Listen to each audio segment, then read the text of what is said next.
yes. Very Oh yes. interesting.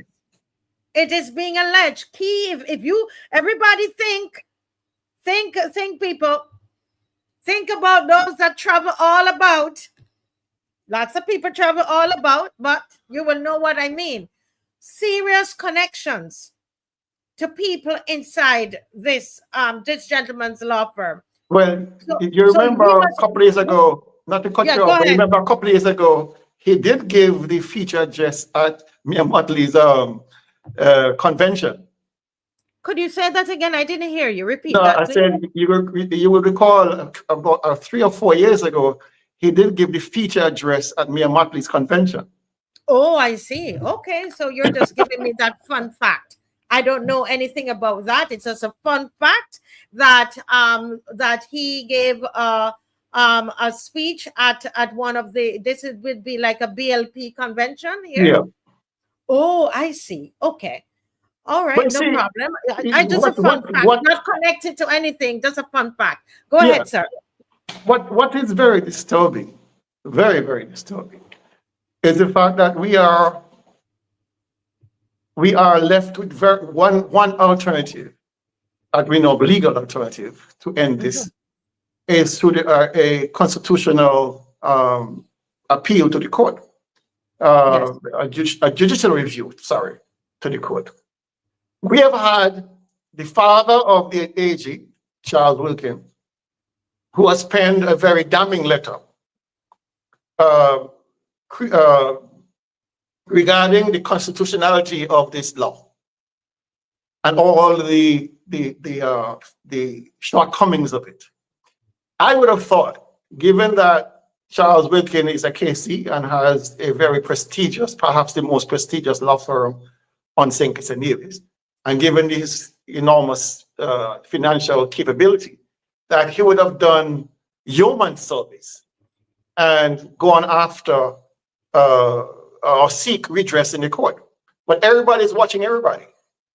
Nobody's willing to move. Everybody's looking at the Nevis Reformation Party to do all the heavy lifting. And it's really, really unfair, because this is bigger than NRP or the other party or Yes. any group on Nevis. This involves all of us on Nevis and St. Kitts.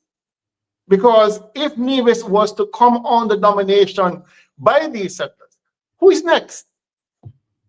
It's naturally St. Kitts will be next. And we are hearing that there is a move now, an alleged move by the Prime Minister, to have a similar zone set up on St. Kitts. What are these guys thinking? Hold a minute. So tell me about this zone, because I want Barbadians to understand, guys, what is about to happen here in Barbados. We already showed you. We don't need to show you that. We've done this all of this week into late last week. These zones that the Prime Minister is planning to set up, and she did say that that it will be tax free to the people who are in those zones. All right. So, folks, listen carefully to what is also set up in St. Kitts. Go ahead and educate us, Dr. Daly. Yeah, what we're hearing, it has not been proven that the Prime Minister intends to set up a similar zone as in Nevis on St. Kitts. All right. Now, there are special economic zones which are totally different. In the sustainable zone, the special sustainable zone, they have their own governance. They have their own laws inside there. In the case of the economic zone, there is no change, there is no difference between what the government does and what they do. The government has full authority. All right. I mean, they're very similar, except for the areas of governance and who does what.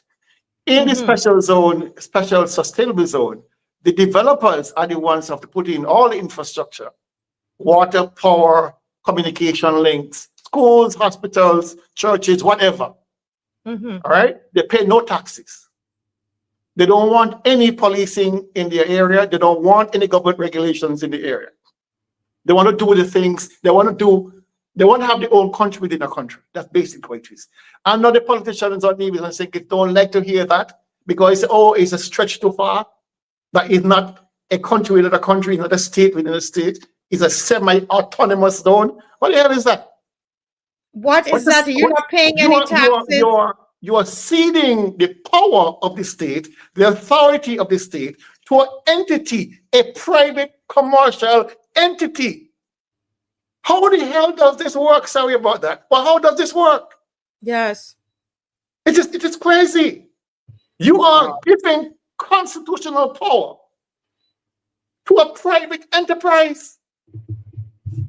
Mm. This is this Barbados, is this wake is up. this is this is treasonous. It is. How do you It do that? is. Why would you do that? They can't do it in America. They can't do it in Canada or the US or the UK or the. Why here? Why are we the ones to receive this?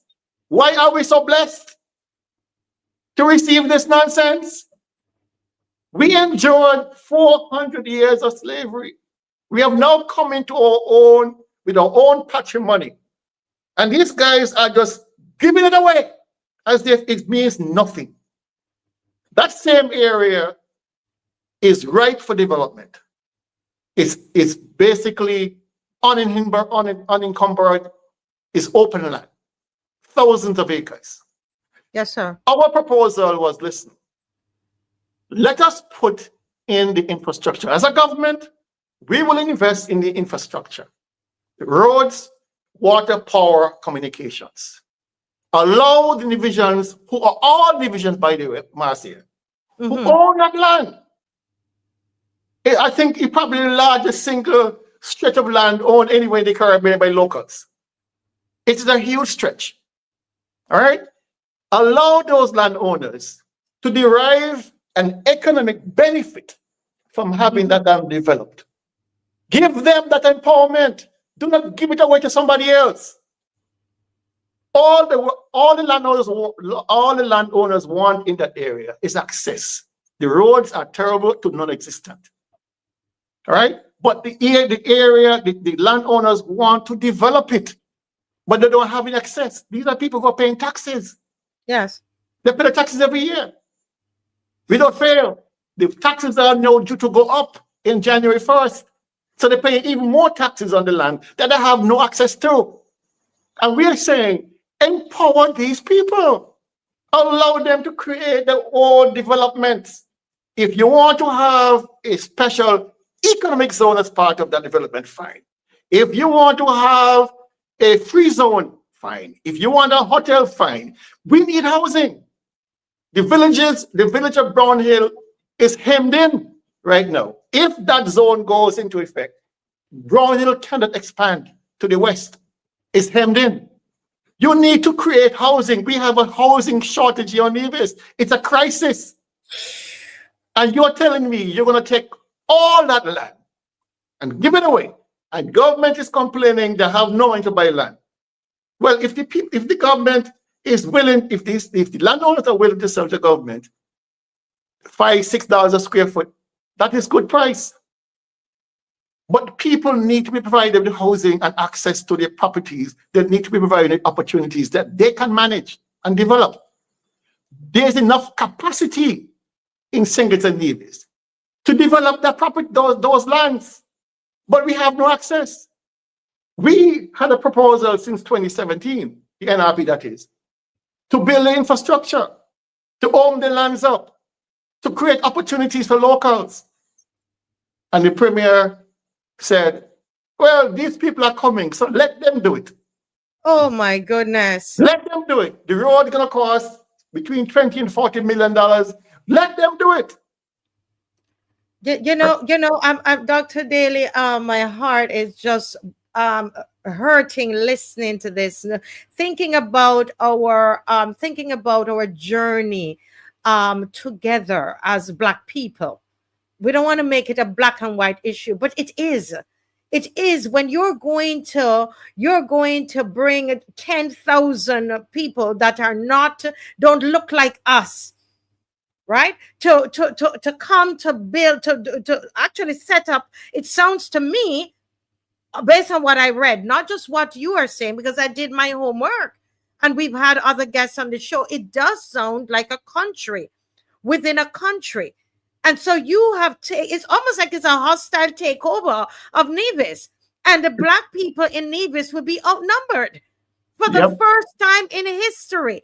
And that is okay with the premier. That is okay with the ruling government and the opposition leader that is supposed to be standing up on behalf of the people of Nevis. Sir, you have betrayed the people of Nevis. He You has. have betrayed them. He has. And all for what? They say they're gonna jobs, jobs, jobs. Jobs, jobs, jobs. And they can't define one single job that's gonna be available beyond gardener or toilet cleaner. Can you say the jobs again? But please, forgive my animation. But I tell you, this is like, I'm telling you tonight, you're just speaking out the things. Say the kind of jobs again. Barbadians, listen to him, Barbadians. What are the jobs? It's obvious. This on Nevis is not an economic zone. It's a residential zone. People are going to be living there. Not producing anything, just living there. All right? What kind of work do you expect them to give you? Clean the toilets, sweep their floors, cut their grass, cut their hedges. Clean the road. What kind of work is that to be giving people? We got to sacrifice 2,400 acres so that our people can go clean toilets and cut other people's yards? Give divisions the power over their properties. Give them the opportunity to develop their properties. This is not rocket science. The money stays here, the opportunities stay with our people. We should be empowering our people, not defeating them. And we are defeating them right now. And I go back to the same point I made earlier. What has been happening in the region, and that's why you see such a deep and steep fall off in political participation in elections. The people feel left out of the equation. The most critical aspect of governance is the people, are the people. And when you take away choice from people, when you leave people out of the equation of governance, then what do you expect? People say, well, me ain't gonna bother with it because nobody study me. I ain't gonna vote because nobody hearing me. All right? So I'm wondering whether these guys are acting deliberately to dumb down the vote, because so many people, I look at Jamaica statistics, in some areas, 26% of people voted, are registered voters. In Nevis here, we are sliding back into 40s in some areas. We're not getting representative government when you have fewer people voting every year. And then we have this now influx of all these voters that are skewing any representative governance on Nevis. It's crazy now. It's craziness we're facing here. We have written to the Attorney General. We have written to the Elections Commission asking for reform of the electoral process. No response. Not even a good morning. Not even a good morning. Now, if you don't have a fair and free elections, then how do you expect to govern with a mandate? How do you expect to do that? And we've been facing this crisis for a long time. When Dr. Drew came into power in 2022, he came in on the promise of electoral reform. He came on the promise of constitutional reform. He came on the promise of good governance. What are we seeing? How is this SSZ legislation good governance? Who is it good for? Who is it good for? It can't be us. If Barbados was in a federation with, say, Grenada, and Mia Mottley was the president or the prime minister of that federation, Grenadians would expect that Mia Mottley would visit Grenada to have conferences and consultation with the people of Grenada. Dr. Drew has been elected prime minister since 2022, August 5th. He has never once set foot in Nevis to meet the people of Nevis. 2 miles away. we are between the Nevis and Singapore. 2 miles. People swim across there once a year in a tournament. Swim. And he cannot take the Coast Guard. Wow. He cannot take the ferry. It's 5 minutes ferry ride from St. Kitts to Nevis. 5 minutes. He refused to meet with the people of Nevis. Why? How are you going to have a prime minister of a federation? You're afraid of the people. You're afraid of their comments and your opinions. Is this democracy or dictatorship? Mm-hmm. It's Wow. ridiculous. Totally ridiculous. And it's sir, the kind of thing that it speaks so much about a betrayal of trust. betrayal. That's the word that comes to my mind. And we've gone over time. I see my next guest is here, but I want to ask you, sir, just your final comment. What are you doing? What I heard that he's now calling for a town hall after the law is passed. I don't know why. And I'm hearing though that jobs are being, even though they said it's not a done deal, they're asking people to apply for jobs. So Yeah. jobs are being advertised on the radio in Nevis. So what are people to do? Nevisians that are listening to you, and even us in the Caribbean, what can we do to help you? And can you tell us what Nevisians are doing? Well, we have, I think, a large section of the community of Nevis are now awake to what the possibilities are. There are, of course, those who don't see beyond the politics, and therefore would side with the premier about this zone development. Some people are so desperate for a job, they will take anything right now. They'll go to bed with the devil, for Christ's sakes. All right, so they hear jobs coming and everybody get excited. But what comes along with that is that's the backside of the matter. So you jump from the frying pan into the fire, as I say. Now, we have a town hall on the 27th, which is Monday coming. Yes. And I'm hoping for a full turnout of Nevis to show and demonstrate to the Premier of Nevis, Nevisians don't want to be like Dubai. We don't want this on our doorstep. Wait, hold a minute. Hold a minute. Did you just say that? Did you just hear him what he said? Nevisians do not want to be like Dubai. Yeah. But They keep saying that the Premier said it, the Prime Minister said it, the developers are saying it. We are going to create the Dubai of the Caribbean right here on Nevis. Well, who told them we want to be Dubai? Who gave that an impression that we want to be overcrowded and jammed in? We don't want to be Dubai. Dubai is Dubai. We want to be Nevis. We want to remain the way we are. We of course encourage development. We are not anti-development, but at a pace that we can control, at a rate we can control, with systems that we can control. One more thing, Marcia. Do you know that the Premier and the Prime Minister of this federation are the ones who have the authority to approve this development agreements for the SSC? They have exclusive control over the approval process. The physical planning department, which applies building codes, which applies EIAs, all development protocols, they have been sidelined. There are no requirements for the developers to submit any plan to the physical planning department.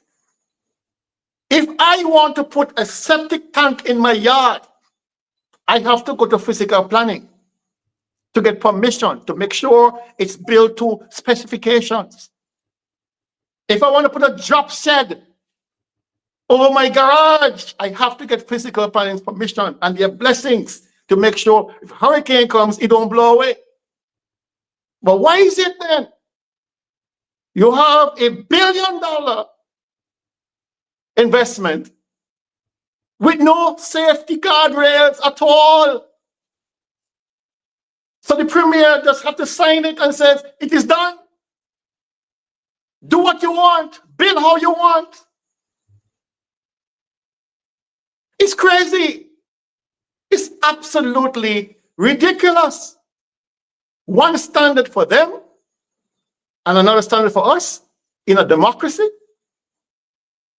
This can't be right. The physical planning provides the guardrails to make sure that every development needs goes to not only the vision standards, because we are signatories to regional and international protocols, that they are built according to specifications. It takes some time to approve them because it's elaborate. They have to make many visits, but all of us go through that as civilians and developers. They have to face the professionals, the people who know at physical planning. These are guys with engineering degrees coming out their ears. They know the work. Why are we taking them out of the equation, Marcia? Why are we giving that power to the Prime Minister and the Premier of Nevis? That in itself is treasonous. You know, sir, you see me shaking my head, and I know we are past the time. I see my other guests there, and I think I'm just gonna bring him in, and you know, to join this this conversation, because we saw and we're seeing that is happening in Barbados, where our planning and development actually is now being run by our Prime Minister. She's a minister over it, and not just that, but there are projects that we know that normally those projects would not be passed. You know, the planning and development, because as you said, you have all the engineers and all of those people involved in there, and they are allowing them to get by. All of this foreign development, normally these things would never, they will never give them permission to build in particular zones and areas in Barbados, but they are allowing them to do it in this free zone that they're creating. And so I don't want to seem like I keep breaking you, but it is so unreal to me listening to you, sir, because it's what we live. And I want Barbadians to understand, and that the Prime Minister, is it the Prime Minister, was a keynote speaker at one of the Barbados Labour Party conference. Is it the opposition leader or is it the Prime Minister? The premier went down to Barbados and gave the speech. The Premier went to Barbados. Yes. This guy, this gentleman. Yes, that's the same guy there. Who is seeming, it appears that he is spearheading this operation. He's the one spearheading. He is the so PRO. He is the PRO for the development, Marcia. And that he is that close to the Prime Minister in Barbados that he would come here to give a keynote address at the Barbados Labour Party conference, which actually they're having one this weekend. What is that saying to us?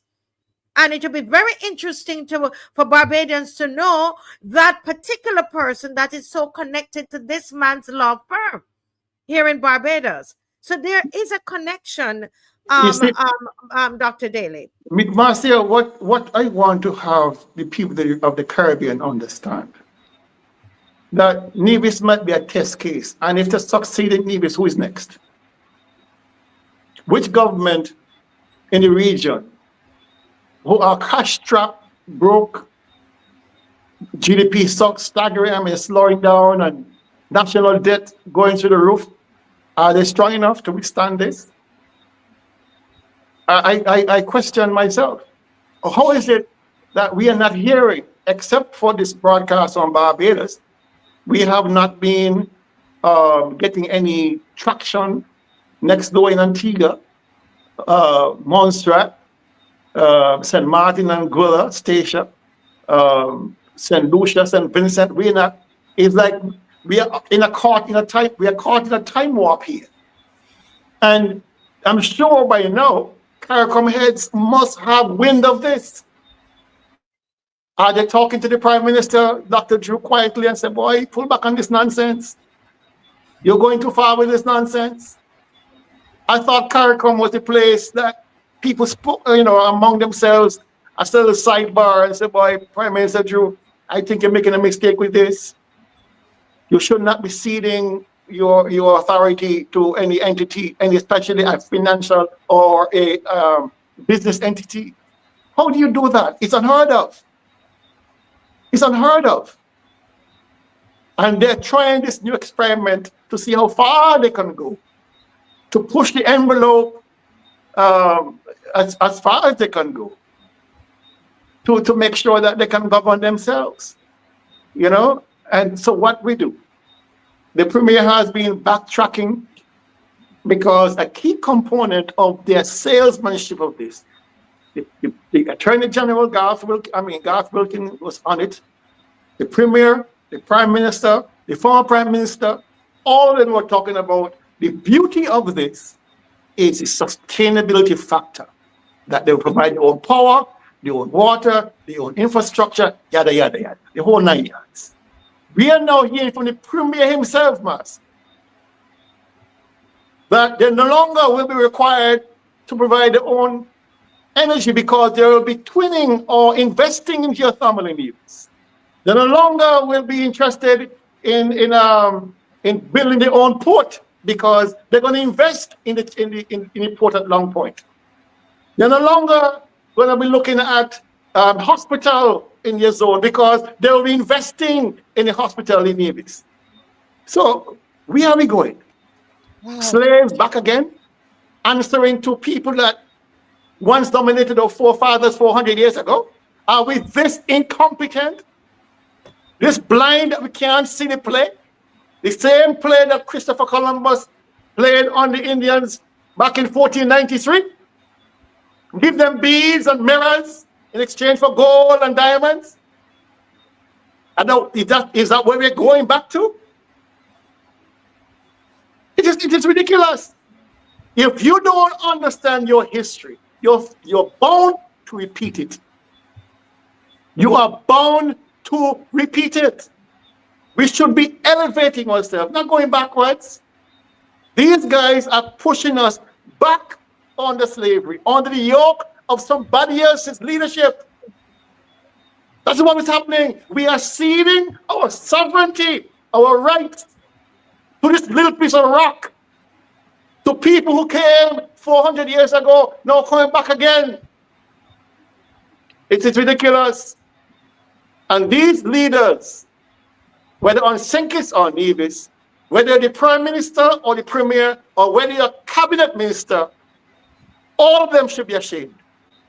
Every single last one should be ashamed to call themselves divisions, to call themselves Kittitians, to call themselves citizens of St. Kitts and Nevis. Because a real leader does not behave in the manner these guys are behaving. The people have told the government, repeal this legislation. Repeal it. It is bad for us. Why are they doubling down and finding all sorts of excuses to continue this nonsense? It begs the question, who has been paid? And how much? Why would the Premier be the chief spokesman for private development? He should be interested in protecting the people of Nevis. Instead, he's advancing the rights to the rights to these people.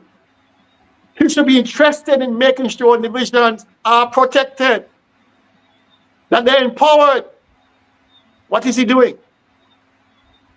And why is he acting the way he's doing?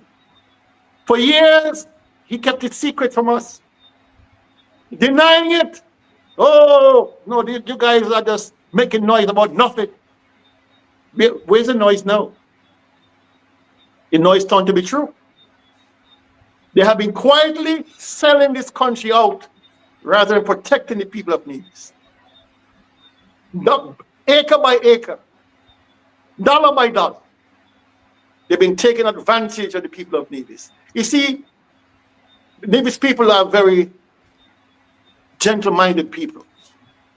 They could never imagine for a moment that the man who has been at the helm of this government since 2017, a man who has been in government as a parliamentarian since 2007, would betray them like this. Some are still in denial, but it's becoming increasingly clear that this gentleman is all about himself. Because if you are in Nevisian and you say you love Nevis and Nevis nice, where's the evidence of your actions to prove that? Where is it? You have given it away. He himself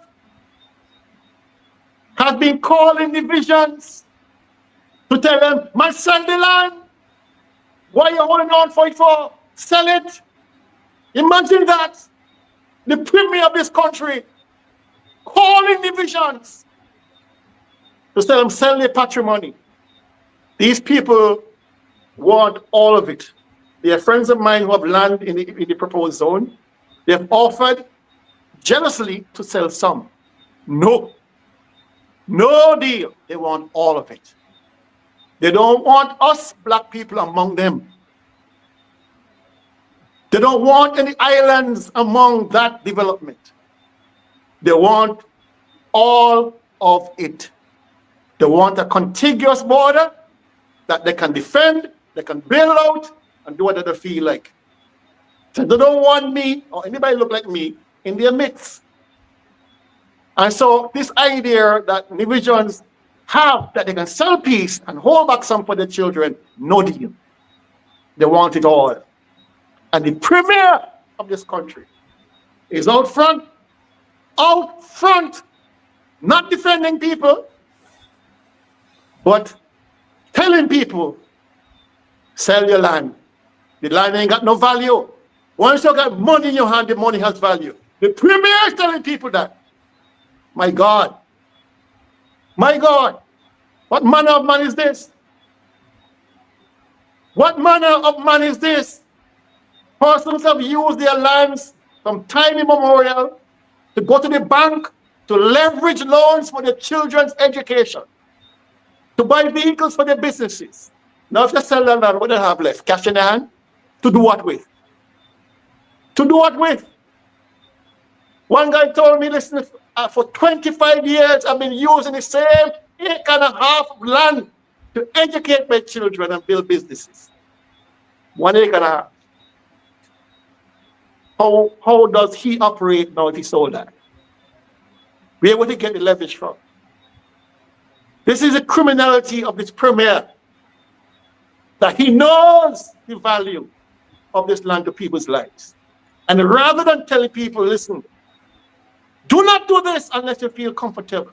Do not do this if you can't afford to do it. He's telling them, sell the land. And so his wife is the agent who sells the land. Oh, and these guys go to church on Sunday, get down on their knees and pray. They can't be praying. They can't be praying. They're wishing. They can't be praying. Yeah. You know, Dr. Daly, I know you've gone, what? Oh my goodness, 20 minutes over, but I think it's very important because as you said, there, apart from you shouting in Nevis and trying to get people to hear you, nobody else out the Caribbean except this show has given Nevisians a voice. Isn't that true? That's true. Nowhere else. And I felt every time I wanted to stop you, I felt, no, allow him to express himself. And sir, I want you to know that you have a space here, and I listen to me. If I can get on a if schedule and resources allow, and I can get on a flight to this town hall meeting, I will come there with my camera, sir, and record it and send it out. I'm serious about that. I think it is so important that we bear each other's burden, because there's so many things that he said tonight, Zico, that that is so much what we're dealing with. He mentioned Dubai. He mentioned the corruption of their town and their planning and development department. They have called it a different name. He talked about these zones. I mean, there's so many things I can't even, so many things. Before he goes, Zico, what do you want to say to Dr. Daly before he goes? I just thank him for sharing and so passionately, because we need to understand that this is a global problem, and it's playing especially for our Caribbean countries, our neighboring Caribbean countries. And I think we need more voices like this to speak out, more voices to come out and really speak truth to power. So I want to commend you for coming up on this show and really letting Barbados know that this is not just an isolated incident within Barbados, but it is an agenda which is being carried out throughout the Caribbean. And we must come together and speak against it and really come and let our voices be heard. Thank you Yes, very much. And yes, thank you. yes, but before you go, I want to ask everybody to just share. Take this, and you can cut out any bit of it. We give, please, just share it, share it, share it, share it, share it everywhere.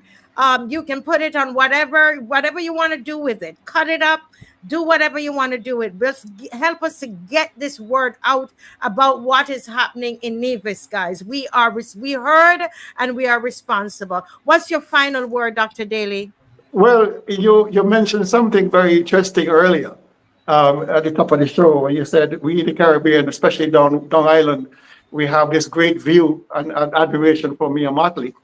And that perhaps is true, because we don't see on the ground what's happening there. We see the outward projections of what she does when she goes to the United Nations or wherever else. So we don't know the issues on the ground in Barbados. But I would encourage Mia Mottley, the Prime Minister of Barbados, to take a good look at this. I would encourage her, any leadership in Barbados, to take a good look and advise or speak to their colleagues on Nevis and St. Kitts. To say, listen, we are abreast, we are hearing these things, and they're making us very uncomfortable as a people. Then they need to take the lead on this, whatever leadership there is in Barbados or St. Vincent or St. Lucia or wherever else. Because you see, this again is a test case for all of them. What will you do when it comes to you? Will you accept it or you reject it? And so I encourage all Barbadians to take a good look, to understand the trajectory of which our countries and our region are moving. And it is leaving us out. The people are being left out of the matrix. And that is it. We need to recover that power. Sir, I am just, we're just honored to have had you tonight, and that we could be that channel for you to just speak. And you were so eloquent. And I'm going to keep in touch with you, sir, and say to you, whatever way you think we can help, we have to help, because we realize it's the same thing that's happening here. It's just going a little slower. Yeah. And so we want to be there for you. I want to also thank the viewer who made the connection. There's somebody who watches this show and made the connection between the show and yourself. And this has been a real eye opener. It's been educational, motivational. It's all that we stand for. And I'm hoping it will mobilize Nevisans and mobilize Barbadians and everybody else who's watching from Trinidad, wherever else. You'll be mobilized to keep an eye on your government and to hold them accountable. Sir, thank you so very, very much Thank for you very joining much for us. having me, Marcia. We see you again. Yes, sir. God bless. All right. Wow.